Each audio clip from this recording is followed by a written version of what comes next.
I mean, the hospitality industry seems to bear the brunt of all of it pretty quickly.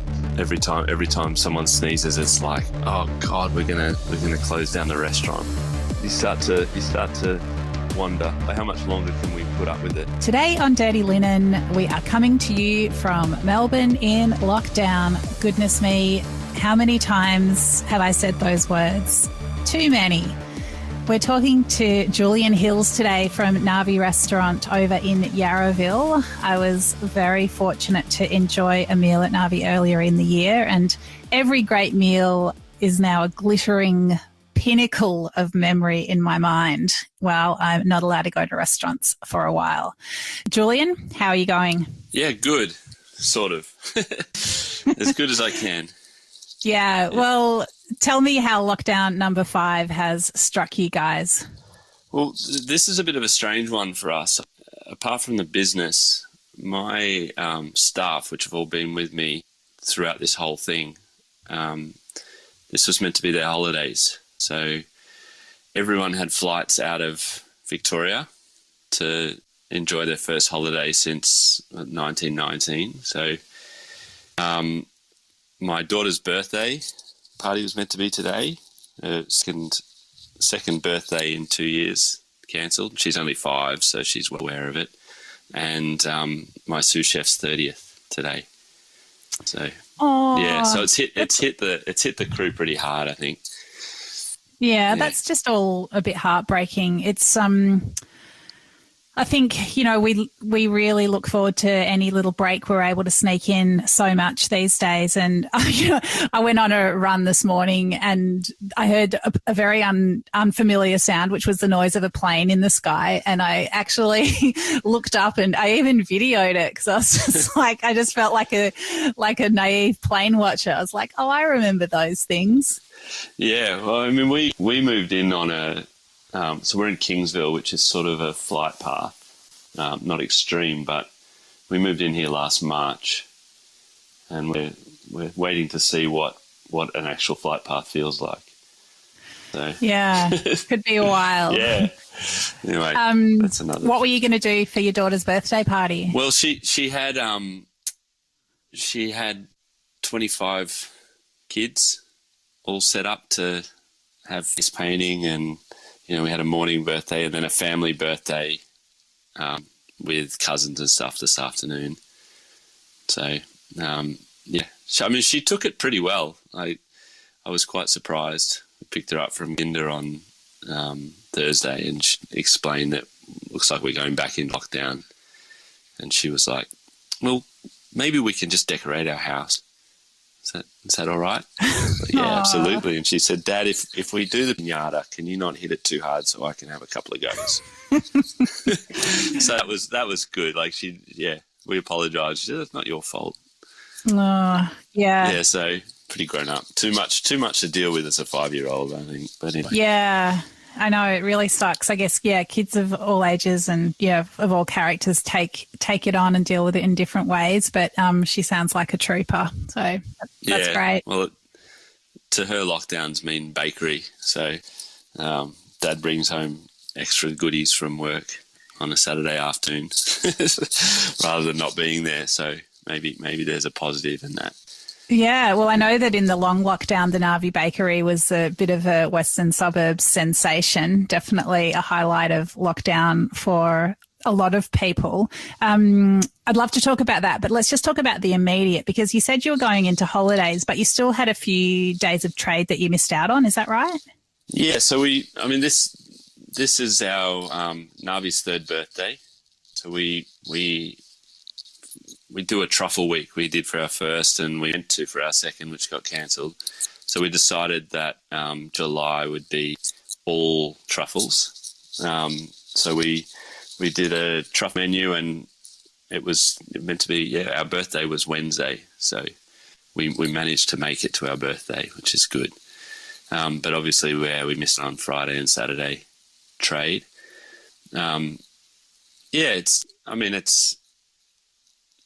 You sort of sense it coming. I sensed this one coming, but I missed there there wasn't the rumours that there have been previously. You know, there's been a build-up of, doesn't matter what happens, we know that it's happening today, you know. Whereas this one was like, oh, it sounds like they might not shut it down immediately. We might get through the weekend, but it will lock down, but maybe we'll get through the weekend. What's happening? And then like 30 minutes later, it was like ABC's like, no, closing. So it was a really weird one because, yeah, it was a 2 press conference day. And I think when we had the first press conference and it wasn't with the Premier, and I thought, okay, maybe we've held it off. But then, yeah, when you get a second press conference, you're like, I think it's happening. So what did you do with your truffles, Jules? Well, we sold most of them. I had a big one. So I had a little sale at Navi yesterday. So we had kangaroo tail and truffle lasagnas and rabbit lasagnas and Murray cod poached in truffle butter broth sort of thing. Which are pretty delicious, and we just sold them as sort of reheat home meals. And then we had an array of truffles, almost 2 kilos to sell yesterday. So we just put them out in different sizes and prices and sold everything except for a Whopper that was 115 grams, which no one wanted to pay for. So we thought at the start of the day we probably didn't sell it. We wanted to auction it off, sort of to help, I don't know, more for my staff. I wasn't going to give them the money, but because it wasn't really enough to think, at least donate it to some sort of thing, because I could see their moods all drop pretty dramatically this week. So Beyond Blue, we donated to Beyond Blue, which is nice. Oh, yeah. That's so nice. So was that a kind of gesture to your staff that you understood that the mental health ramifications of yet another lockdown were pretty, I guess, dramatic? Yeah, a small gesture. I mean, we're a small little family, and you know, I'm well aware of how hard it's been for them for the last 18 months. They're well aware of how hard it's been for me, but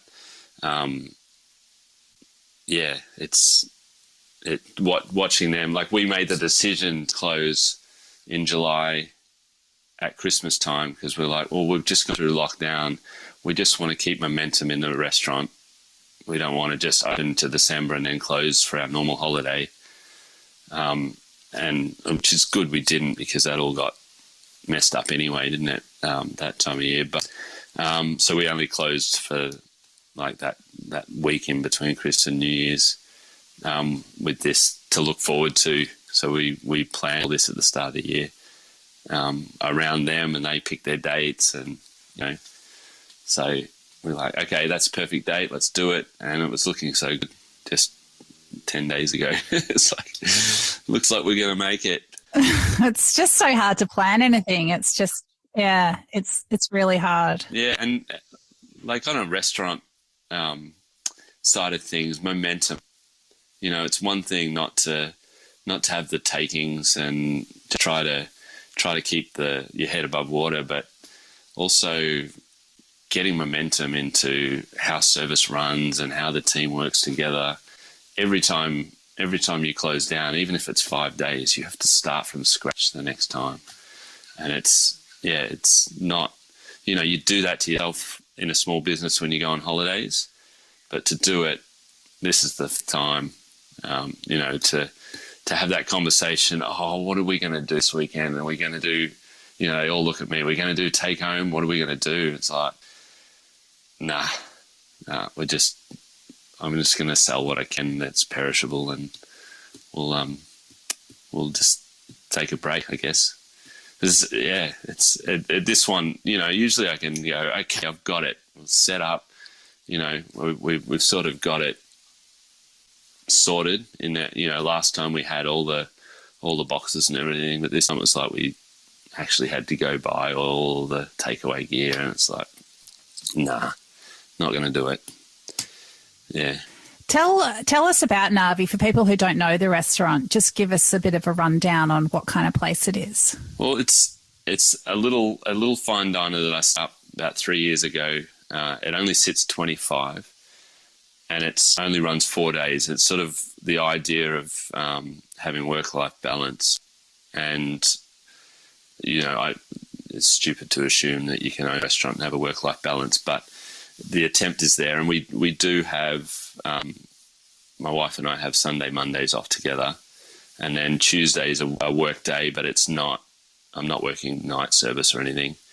But yeah, so we're open Wednesday, and we go and work with smaller farms. We collect all the produce. We've actually started taking in turns on a Tuesday to go down the peninsula and pick up everything for the week, all the specialty little things that get grown for us. And so it's a big connection of everyone's involved of what we do. So it was always meant to be a small team that take onus on place, and everyone that works there is very proud of it, which is nice. We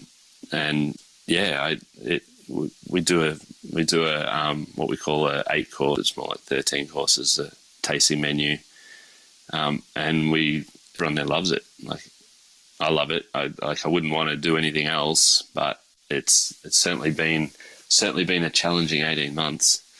And you see I think I spoke to you towards the end of the lockdown last year, and you've got this picture of how the progression of a restaurant might work. Of we're going to slowly build up to these are the points. We're going to hone in on things, but with the stop-start thing, is am I meant to open more impressively? Like, there's all these things that I wanted to work on slowly to get to this point, but I want to open, and I've got all these things that we want to do and implement. Do we just open going back to what we were doing that we know was good, or do we try to change it?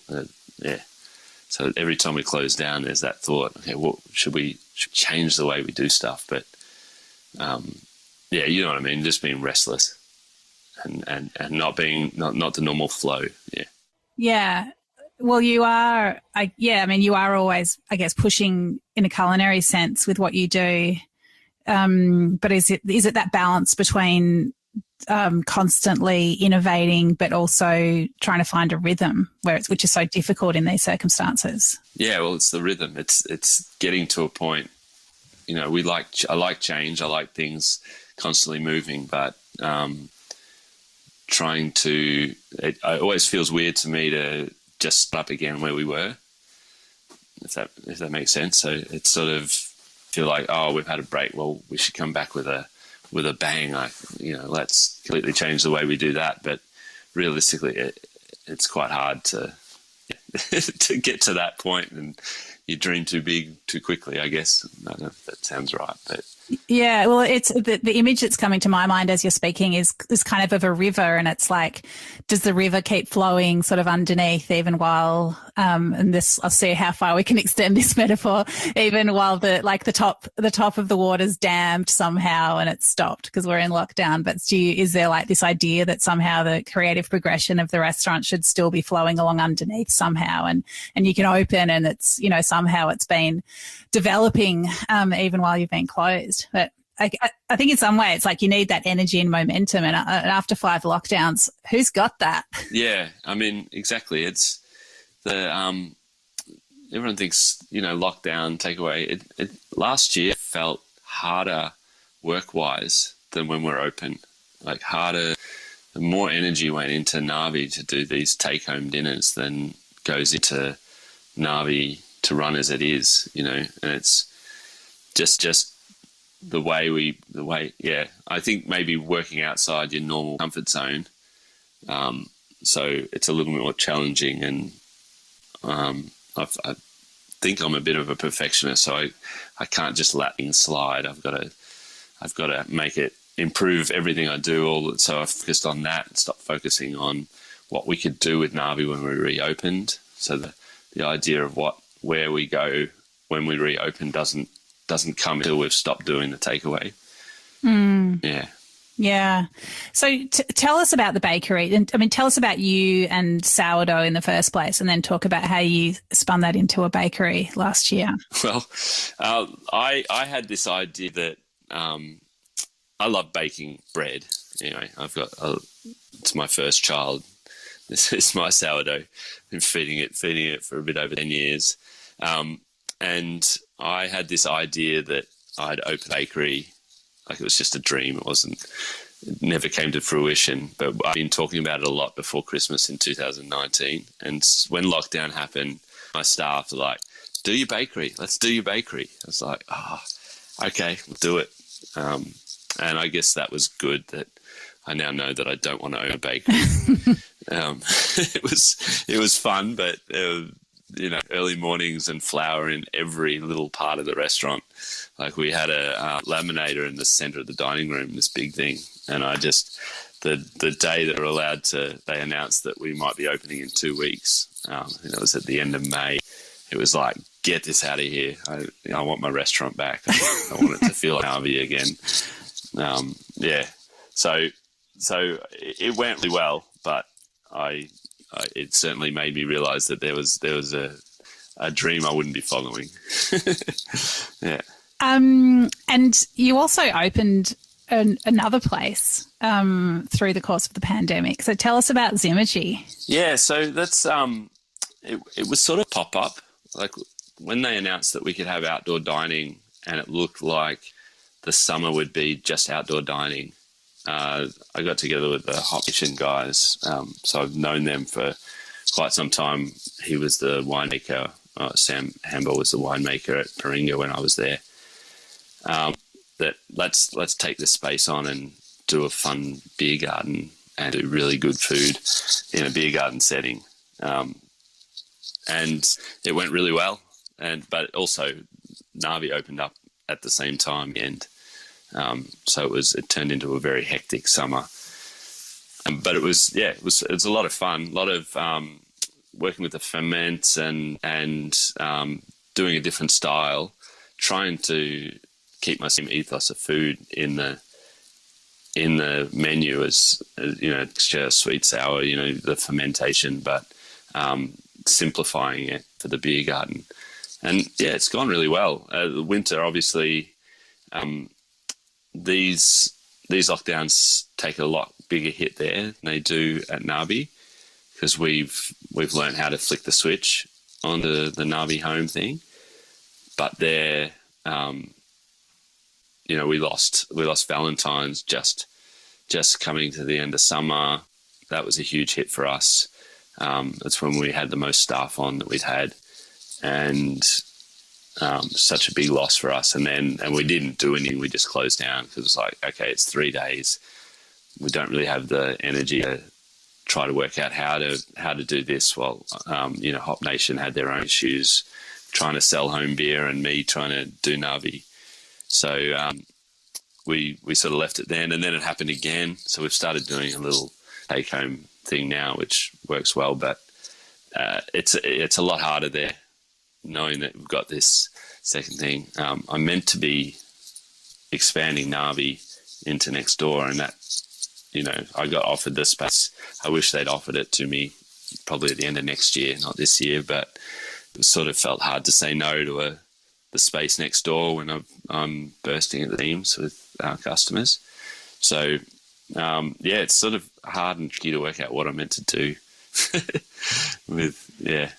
Yeah, because that's a lot of balls to keep in the air. Because Zymurgy is quite a large beer garden, and then there's also an indoor space there. It's sort of built around a grill, and as you say, fermentation, and also that partnership with Hop Nation Brewers. And then Navi's, dinner, it's set menu, it's much more composed dishes, but also a big focus on, I guess, fermenting and preserving. Can you just give us a little explanation of how you might take a bit of produce or a dish and the different approaches you'd take to it for the two places? Well, it's not too different, to tell you the truth. Ingredients as a whole are the most important thing. So, we obviously at Navi, we're going to fillet a fish and serve a small fillet, and I'm going to try to get all those textures into, say, 5 bites. Where at Zymurgy, I try to get it all into something that you can share. So it's the approach has been a bit nicer, where I can say, I can get a whole fish and sell a whole fish at Zymurgy, where at Navi, obviously I can't do that. You don't want a whole fish in the middle of your 13 courses. So cooking whole side things. Like for instance, we did a pork neck that we rubbed in a charcoal miso sort of crust, and just to be able to slow roast that and slice that off. Again, you can't really do that at Navi. It's so kind of stuff is it's only a different approach in how much we can serve on a plate. I think I've always looked at when I used to do a la carte, I hate the idea of just putting a filler on the plate so you could serve a really nice piece of meat. I wanted the focus to be the meat, but when people come out and they order just a main course, they expect there to be a potato or something on there to fill them up. And the idea of filling people up with just for the sake of it so they can eat a small bit of produce. Where at Zymurgy, we don't have to do the fillers because the fillers are part of the menu. So it's a similar style in cooking. So it's not like here's a steak, veg, and your base sort of filler, potato, rice. Yeah. So every dish, people can sort of build a meal in that way if they want to, but every dish can stand on its own merits as well. Sorry for saying it wrong about a million times. So it's Zymurgy is it's funny because it was a pop-up, it wasn't discussed properly. We've had a few debates leading into Christmas, and then it was like I think we were all, the three partners were all saying it slightly differently, which is funny. I don't know why. Maybe I'll say it Zymurgy from now on. But it's Zymurgy. That's what we're locked in on. What does it actually mean? So it's the art of fermentation, predominantly in beer, though. So it just seemed fitting with the way I was gonna work with the food, the preserving and stuff, and matching it to the beer. So it's there for good now, as long as we don't keep locking down. It's quite a little hub there where it is in Footscray West. There's lots of great places to eat there now. Well, not that, there have been for years, but it's just like there's so much variety, and it's just really cool. Yeah, it's a good little strip. There's a few new places opening up soon. It's going to really change that little area, which is good. It's a good area. There's I guess the people of Mist, Yarraville, and Kingsville and Seddon are sort of in Footscray West, and it's getting very cool. Yeah. Speaking of the neighbourhood, tell us about your community and the community that's really supported Navi. Like, did you learn something more about the place where the restaurant was situated through all the adversity? I did. I was pretty amazing to see the support straight off the bat. Like, I couldn't. You sort of we realised that a lot of locals ate at Navi. And then there's a lot that have been trying to eat at Navi that came out to sort of show their support, which was nice. I live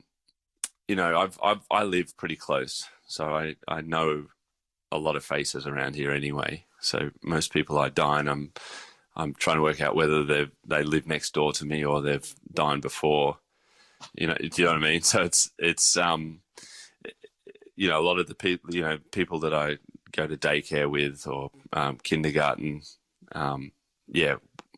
It's a lovely little community that everyone knows everyone, and it's a lot smaller than you think. Like, it's not like I don't know. I haven't lived anywhere in Melbourne for a while, but like in North Melbourne was just a big suburb that it didn't have a community sense, whereas this whole area, Yarraville, Seddon and Kingsville and Footscray. I mean, I called Navi because it means local in Cherokee, because it was sort of to fit, because I knew the local support for places around here was big.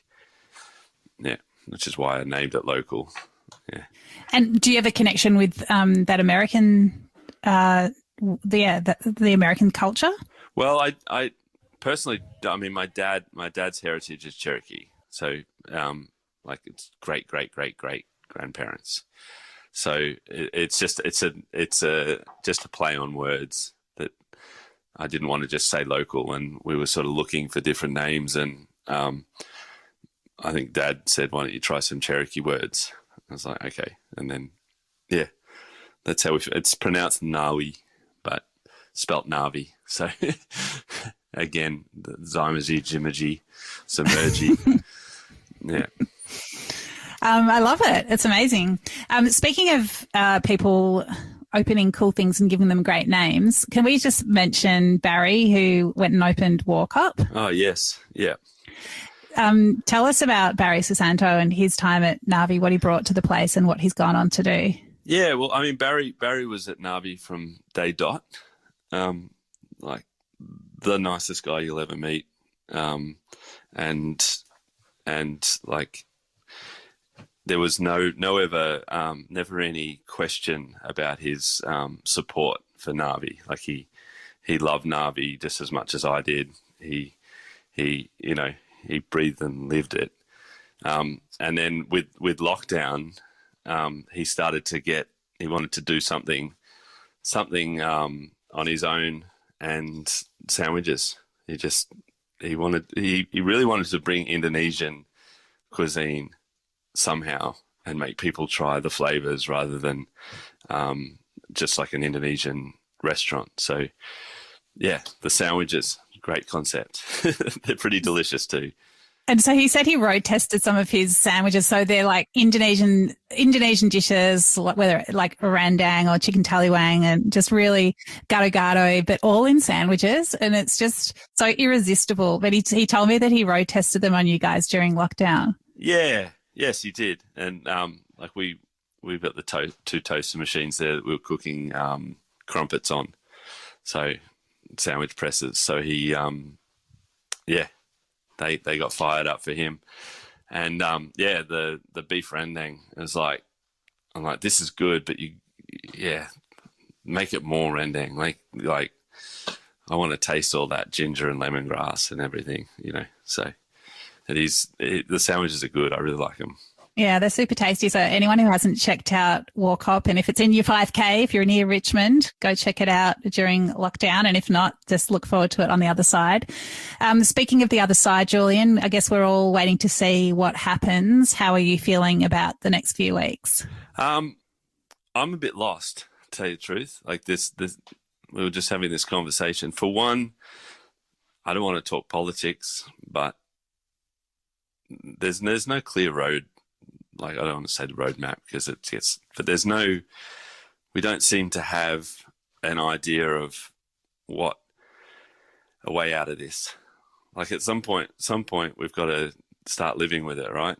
We've got to be vaccinated to the point where we live with the fact that there's going to be cases in our community, and it just doesn't feel like that point's been talked about or it's coming up anytime soon. So until we start talking about that, this is inevitable. So they say don't plan anything because it's a good chance you'll be locked down. That's how I feel. It's a message of we can't let this variant in from India because it's worse than what we've ever seen, to this variant's here, but run with it. Maybe we can do it without a lockdown in New South Wales. You're like, oh, come on, that's pretty mixed messaging right there. So what are we meant to do? When the politicians don't really know what they're doing, how are we meant to really plan what we're doing? So the other side, I don't know where the other side is. I don't want to sound negative, but Well, that's the reality that we're in, isn't it? And it's, as you said at the beginning, it's not just about opening the door. It's just the energy that you need to put into gearing up and then gearing down and then gearing back up and carrying staff through these, like practical, but also very emotional ups and downs. It's a big burden. Yeah. So, I mean, the hospitality industry seems to bear the brunt of all of it pretty quickly. You sort of see that around here in this area, that there's a lot of people that can work from home and their jobs are only affected by the fact that they can't go to their office. And you sort of, every time someone sneezes, it's like, oh God, we're gonna close down the restaurant.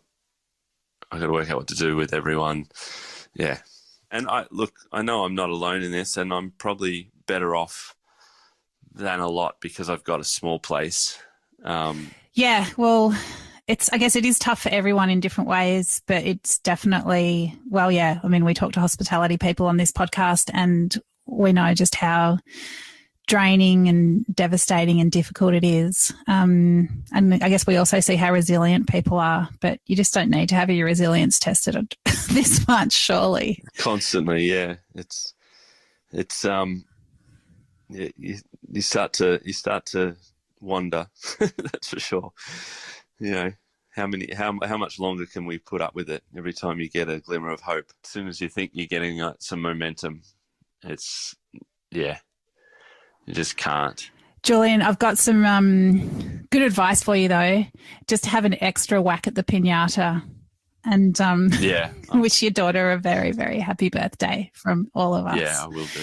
Yeah. Thank you so much for talking to us. I'm really sorry it's under such difficult circumstances, but I know that you're going to come through, and lots of people are going to enjoy beautiful meals at Navi and Zymurgy in the future. Thanks for bringing what you bring to the hospitality world, Jules, and all the best. See ya. This is Dirty Linen, and I'm Dani Valent.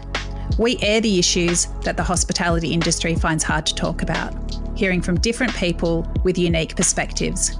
We want to hear from you as well. If you have something that needs to be said about a topic, get in touch so we can include your perspective. Contact us at dirtyLinen@deepintheweeds.com.au or hit us up on Insta at Dirty Linen Podcast. We can't wait to hear from you. This